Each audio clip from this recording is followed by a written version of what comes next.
नमस्कार. दाभोळकर प्रयोग परिवार वासुदेव काठे बोलतो. आज आपण 70 दिवसापासून पुढचे म्हणजे 4 ते 5 mm मणी झाल्यानंतर तिथून पुढचे फ्लड पाणी व्यवस्थापन समजून घेणार आहोत. तर 4 ते 5 mm मणी जेव्हा होतात तेव्हा गळ आणि कुजीचा धोका हा संपून गेलेला असतो. डावणीचा धोका सुद्धा कमी झालेला असतो.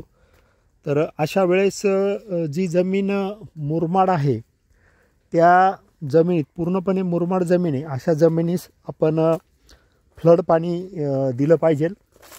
फ्लड पाणी दिल्याने आपण जेव्हा ड्रिपनं पाणी देतो त्यावेळेस ते वारंब्यापुरतं मर्यादित असतं. मधल्या ओळीमध्ये ते पाणी कमी प्रमाणात येतं आणि वारंब्यावरच मुळ्या ॲक्टिव्ह राहायच्या. ड्रिपच्या पाण्याने ॲक्टिव्ह राहतात. आपल्याला संपूर्ण जागेतील मुळ्या जर ॲक्टिव्ह करून घेता आल्या तर निश्चितच आपल्याला चांगल्या प्रकारे मण्याची फुगवण करून घेता येईल. चांगल्या प्रकारे बागेला वजन मिळवून घेता येईल. याकरता फ्लड पाणी करणं गरजेचं असतं. पावसाची शक्यता ज्या काळात नसेल अशा वेळेस अत्यंत मुरमाड जमिनीतील आपण फ्लड पाणी व्यवस्थापन कसं करायचं ते आपण समजून घेऊ. अत्यंत मुरमाड जमिनीत 4 ते 6 mm ला पहिलं फ्लड पाणी करायचं. त्याच्यानंतर 15 ते 20 दिवसांनी दुसरं फ्लड पाणी करायचं. आणि फ्लड पाणी करताना या ठिकाणी आता ही जमीन या ठिकाणी आपण बघू शकता. फ्लड पाणी करताना या रीतीने जे वरंबे आहेत ह्या वरंब्यापर्यंत पाणी पोहोचलं पाहिजे. अशा रीतीने जर फ्लड पाणी केलं तर वरंब्यावर जमा झालेले क्षार किंवा वरंब्यातील जी माती का जिथं पाणीच गेलेलं नाही बऱ्याच दिवसाचं पावसानंतर, तर अशा मातीमध्ये पाणी जाऊन त्या ठिकाणी मुळी ॲक्टिव्ह होते. आणि ज्या ठिकाणी आपण वरंब्यावर ते क्षार साचलेले आहेत ते क्षारसुद्धा या असल्या फ्लड पाणीने वरंब्यावर पाणी गेल्याने ते वाहून जातात. हे बघा इथं वरंब्यावर पाणी वाहून जाते. तर अशा रीतीने जर मुरमाड जमिनीत हे करायचं आहे.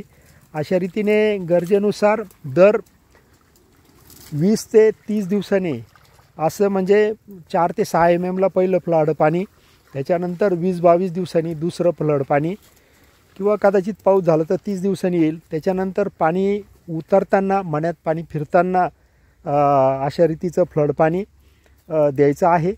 आणि त्याच्यानंतर संपूर्ण मण्यात पाणी फिरल्यानंतर किंवा आता मण्यात पाणी फिरताना जे फ्लड पाणी दिलं त्याच्यानंतर पुढचं फ्लड पाणी अत्यंत मुरमाड जमीन असेल तर पुन्हा 15 ते 20 दिवसांनी तापमान बघून थंडी कमी असेल तर थोडंसं उशिरा आणि थंडी कमी असेल तर थोडं लवकर, थंडी जास्त असेल सुकलं नसेल तर थोडं उशिरा, अशा रीतीने कमीत कमी 3 फ्लड पाणी आपण जर मुरमाड जमिनीत या दाखवतो या पद्धतीने जर केले तर त्याचा मण्याची साईज होण्यात, मण्यात साखर येण्यात, मण्याचा कडकपणा वाढण्यात, मण्यामध्ये गर भरण्यात आणि एकंदरीत स्टोरेज चांगलं झाल्यामुळं मण्याचा टणकपणा वाढून मणी टिकाऊ होण्यास, आकर्षक दिसण्यास, चांगला रंग येण्यास,